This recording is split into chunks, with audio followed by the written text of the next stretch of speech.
যিশু মোদের কেমন বন্ধু, বহেন পাপ তাপের ভার,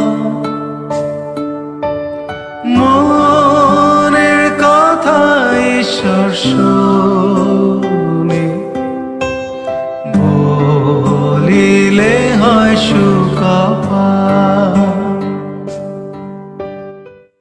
প্রভু যীশু খ্রিস্টের নামে সকলকে জানাই অভিনন্দন।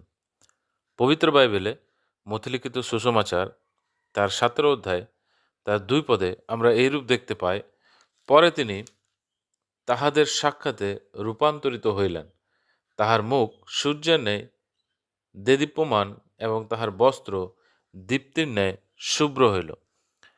আমরা এইরূপ দেখতে পাই, প্রভু তাহার সঙ্গে পিতর যাকব ও যোহনকে একটি উচ্চ পর্বতে নিয়ে গিয়ে তার ঈশ্বরত্বের মহিমাকে রূপান্তরে প্রকাশ করিলেন এবং তার মুখ সূর্যের ন্যায় তেজময় হইল এবং তাহার বস্ত্র জ্যোতির ন্যায় উজ্জ্বল হইল।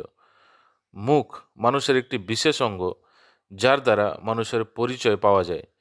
প্রভুর মুখ সূর্যের ন্যায় তেজময় হইল, কারণ তিনি স্বয়ং ধর্মের সূর্য ও জগতের জ্যোতি। সেই মুখে তার মহিমা প্রকাশ হইল। সেই মুখেই সৈনিকরা নিন্দা করে থুতু ফেলিয়াছিল। তিনি তাহাদের থেকে তার মুখ লুকাননি।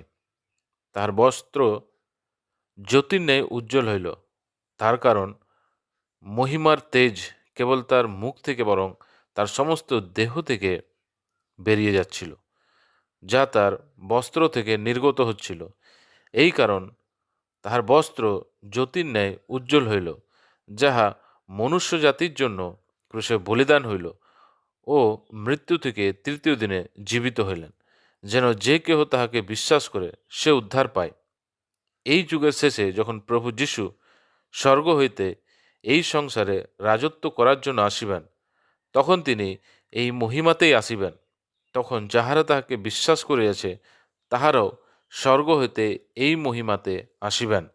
আপনিও এই মতো করিতে পারেন। তাই প্রভুর কাছে আপনার জন্য আমাদের এই বিনতি।